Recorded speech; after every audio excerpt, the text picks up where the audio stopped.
Nous entamons la deuxième partie de ce journal avec Frédéric Turblin, directeur de la Caisse d'allocation familiale. Nous allons tout de suite le rejoindre.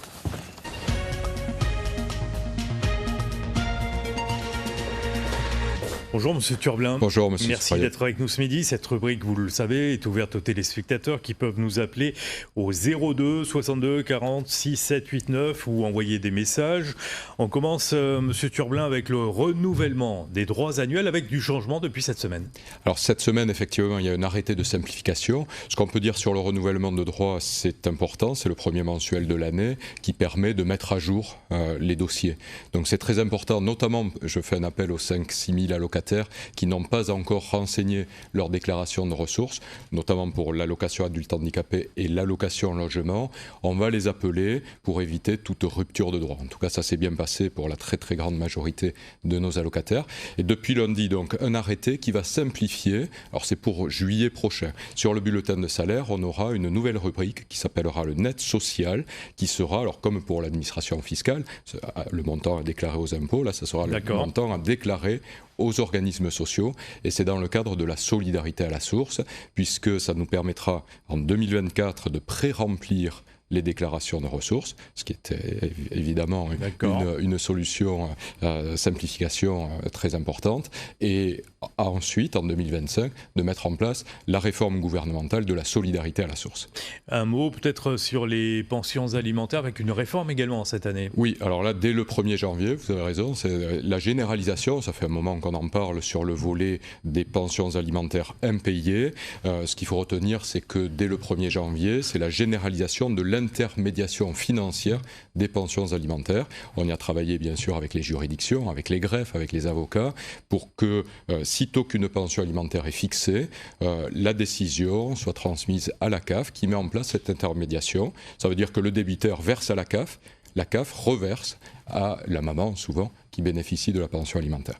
C'est pour éviter, pourquoi on fait ça. Si les papas oublient, on va dire de verser la pension alimentaire, c'est la CAF qui intervient directement. C'est ça, et c'est une simplification également, puisqu'il n'y aura théoriquement plus d'impayés. On prendra le relais, mais là, dans ce cadre-là, qui est déjà ancien, du recouvrement, on a recouvré l'année dernière 3 millions d'euros de pensions alimentaires, rien qu'à La Réunion. 3 millions d'euros. 3 millions, c'est un chiffre. 80% des impayés. Là, ce qui est nouveau cette année, c'est que c'est généralisé donc à toute pension alimentaire. Très bien. Isabelle est avec nous ce midi. Bonjour madame, merci d'avoir patienté. Votre question pour monsieur Turblin. Oui, bonjour messieurs. Bonjour. Je vous appelle, j'aide une dame à s'inscrire sur le site de la CAF pour demander en tout cas l'allocation logement. C'est une dame qui a 80 ans, donc qui est complètement déconnectée de l'informatique, entre autres. Et puis, une erreur a été inscrite lors de son inscription. Donc, une erreur sur sa naissance. Bon, pas sa date de naissance, mais sa localisation de naissance. Ce qui fait que, donc, on a écrit un mail dans l'inscription pour dire qu'il y avait une erreur et que on voulait changer ça. Le mail de réponse qu'on a eu, c'est que la CAF était tenue au secret professionnel des identités, donc qu'on ne pouvait pas faire le changement. Ce qui veut dire que... Donc alors, question, comment faire, c'est ça ? Bah oui, comment faire ? Parce qu'en fait, on ne peut pas remplir la demande d'APL. Parce que les informations sont erronées. Je pense, madame, on va pouvoir vous aider assez facilement, et je vous remercie pour l'aide que vous apportez à cette dame, évidemment. C'est une erreur matérielle. Donc ce que je vous propose, c'est de faire un courrier à la signature de madame, que vous accompagnez, qui nous demande, qui rectifie cette erreur matérielle. Théoriquement, on doit le voir par le NIR, le numéro d'identification. Je ne pense pas que ce soit une erreur très grave qui, en tout cas, fasse obstacle à l'ouverture du droit à l'allocation logement. Faites-nous peut-être, s'il vous plaît, un courrier à la signature de madame que vous accompagnez pour rectifier l'erreur, ça sera très vite fait. Donc un courrier que vous envoyez par voie postale. Isabelle, bonne journée et bon courage à vous.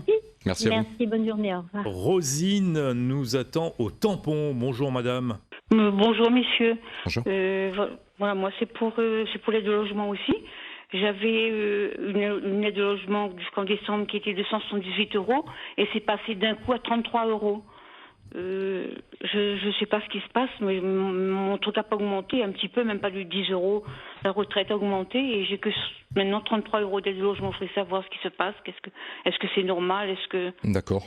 Non, Oui, bonjour une madame. erreur. Alors, j'espère qu'il y aura une erreur pour madame, mais généralement, on a une dizaine de critères sur le calcul de l'aide au logement, et c'est ce à quoi servent effectivement les déclarations, le renouvellement des droits, pour mettre à jour votre situation. Vous nous avez parlé des ressources qui évoluent peu, effectivement, qui ont été sans doute revalorisées si c'est une pension de retraite.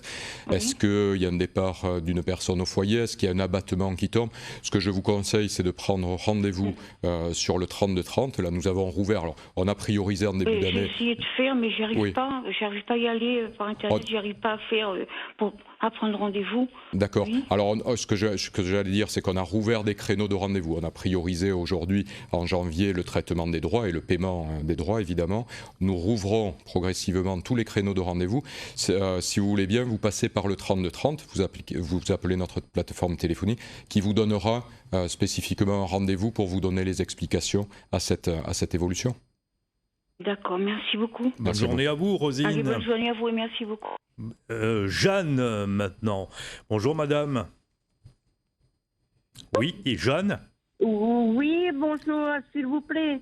C'est pour une remise de dette. Oui. De trop PSU pour des primes d'activité. J'ai mon mari qui travaillait avant, il recevait 15 ou 24 euros, je crois, de primes. Et là, ils ont dit qu'il faut qu'on rembourse. D'accord. Ce que je vous propose, alors je ne connais pas votre situation éventuellement, mais évidemment, mais si vous voulez, si vous êtes en difficulté pour ce remboursement, alors déjà vérifiez la cause de l'indu. Évidemment, il faut que vous ayez, normalement, c'est motivé, la notification de la CAF est motivée. On vous explique pourquoi cet indu est réalisé, pourquoi on vous le demande du coup. Si vous êtes en difficulté pour le rembourser, vous pouvez vous adresser à la commission de recours amiable. Vous faites valoir vos difficultés et le cas échéant, vous demandez si la dette n'est pas annulée, si la commission n'annule pas la dette, vous demandez un échéancier pour le payer sur la durée. Si, j'ai déjà fait une remise de dette, j'avais 545 euros. Là, ils m'ont rendu la réponse après 2 ans, je crois. 2 ans. Je devais 409,30 euros. D'accord. Je voudrais savoir comment faire pour régler, comme mon mari est en retraite. D'accord. Maintenant. Mais dans ce cas, si effectivement la commission vous a répondu, c'est la décision des administrateurs.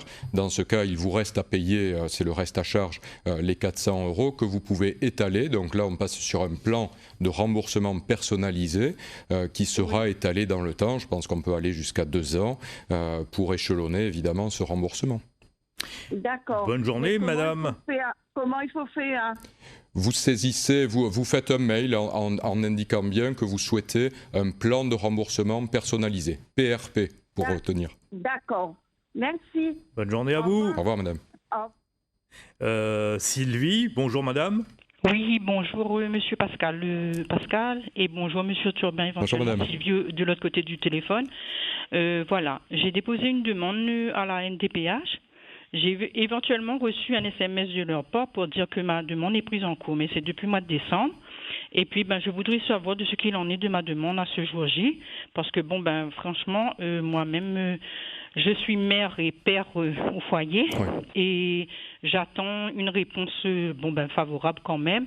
Mon handicap est pas visible, voilà. Mais j'attends une demande et je voudrais savoir, monsieur Durblin, de ce qu'il en est de ma demande. Je vous remercie, monsieur Durblin, de répondre à ma question. Avec plaisir, je vais essayer en tout cas de vous conseiller déjà de contacter la MDPH pour voir si effectivement ils ont donné une réponse à leur niveau, puisque je rappelle que la MDPH est la maison départementale qui va prononcer le taux de handicap notamment. Et votre éligibilité ensuite au niveau administratif sera étudiée par la CAF. Donc si vous voulez, sans avoir la notification de la MDPH, la CAF ne pourra rien faire. Donc vous pouvez appeler la MDPH en premier lieu et ensuite vérifier auprès de la CAF par le 3230 si nous avons reçu la notification. Enfin, si vous ne l'avez pas eu, a priori la CAF ne l'aura pas eu non plus. Donc voilà, vraiment la première démarche, c'est de s'adresser à la maison départementale. Bonne journée à vous, Sylvie. Monsieur Turblin, avant de retrouver Isabelle, peut-être un mot sur la grande consultation de la population sur le service public. Ah oui, sur le futur service public de la petite enfance, ça c'est une très belle consultation qui va s'ouvrir la semaine prochaine, puisque Monsieur le Préfet avait annoncé, c'était à une réunion du comité départemental des services aux familles, dont on parle régulièrement, avait annoncé en janvier dernier que le gouvernement avait choisi La Réunion et Saint-Denis de La Réunion spécifiquement pour lancer cette consultation. Donc la CAF, ça va servir à quoi cette consultation ? À bâtir un futur service public. On a parlé tout à l'heure du service public des pensions alimentaires, vous voyez, qu'on a généralisé en 3-4 ans. Aujourd'hui, le gouvernement souhaite mettre en place pour tous les enfants, donc on parle des moins de 3 ans, des petits-enfants, des solutions, quelles qu'elles soient. Et c'est là où on a vraiment besoin de l'avis, je fais un appel de vos téléspectateurs, de vos auditeurs, pour qu'ils expriment leurs besoins, qu'ils nous poussent à innover, qu'ils nous donnent leurs idées, pour faire en sorte qu'on ait des solutions variées dans tous les domaines de la Réunion, que ce soit à Ravine-Daniel ou à Saint-Denis. Il faut qu'on ait des solutions pour accueillir les petits-enfants. Mais il était temps qu'on lance une telle consultation, non ? Je ne vous fais pas dire. Après, c'est dans la consultation, dans le Conseil national de la refondation. Si vous voulez, on poursuivait, il y avait des plans crèches successifs, il y a un ensemble de priorités qui étaient affichées. Aujourd'hui, on change de logique. On va essayer de voir vraiment, dans l'intelligence collective, comment on peut mieux faire. D'accord. Vous êtes dans la proximité, comme sur Réunion la Première. Isabelle, bonjour madame. Bonjour. Oui. Voilà, ce serait pour poser une petite question. Bonjour à vous deux sur le plateau. Bonjour. Voilà, au mois de décembre, j'ai eu un courrier de la part de la CAF me demandant un certificat d'hérédité. Car ma maman est décédée au mois de juillet l'année dernière. Et donc, j'ai appelé la CAF, j'ai demandé si je pouvais le faire via mon espace personnel. On m'a dit que oui. Le problème, c'est que quand ça traîne un peu, donc à chaque fois que j'essaye d'appeler la CAF me dit qu'il faut que j'aille pour avoir les renseignements sur le compte de ma mère. Le problème, c'est que quand une personne est défunte, le compte est bloqué. Donc, je fais comment ? Oui. Je suis désolé de ces complexités. C'est vrai que dans ces moments difficiles, on aurait mieux à faire, j'allais dire, qu'essayer de surmonter les difficultés administratives. Ce que je vous propose, c'est de laisser le numéro d'allocataire de votre maman, s'il vous plaît, votre numéro de téléphone, afin que nous puissions vous recontacter et vous donner un rendez-vous. D'accord, Isabelle, vous laissez votre numéro au standard et la CAF... Mais j'avais déjà envoyé tous les papiers. Oui, mais là, ça va aller plus rapidement. On va vérifier le dossier, oui. Comptez sur nous. En passant par notre chaîne, Réunion la Première, ça va aller plus rapidement. Laissez votre numéro d'allocataire, c'est ça ? C'est ça, et de téléphone. Le numéro de téléphone et tout. Et Monsieur Turblin ou ses services vous rappelleront dans la semaine. Marie, bonjour. Oui, bonjour. Oui, allez-y pour votre question. Oui, une petite question. Il est une mère de famille de 3 enfants. Mais mon mari gagne l'ASS 500 € et moi, je gagne le RSA 183 €. C'est pour savoir est-ce que c'est normal ou pas. Il accroche, hein. Merci, allez, au revoir. Enfin, madame, j'ai pas entendu ce que votre mari, ce dont il bénéficiait. L'ASF. Mon mari gagne 500 € de l'ASF. 500 € de l'ASF. Mais à quel titre, puisque si vous êtes ensemble, l'ASF, c'est l'allocation de soutien familial, ou alors ce sont des enfants peut-être d'une première union ?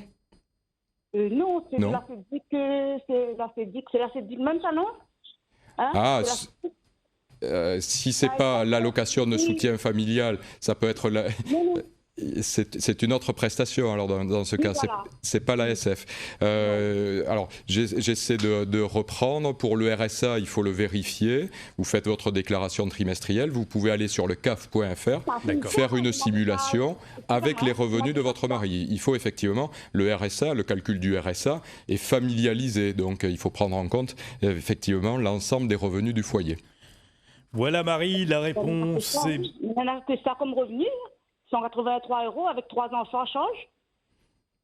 Oui, mais on peut le vérifier, voilà. Mettre tout ça sur Internet, sur le site lacaf.fr. Et 3230 si effectivement vous voulez avoir plus d'explications.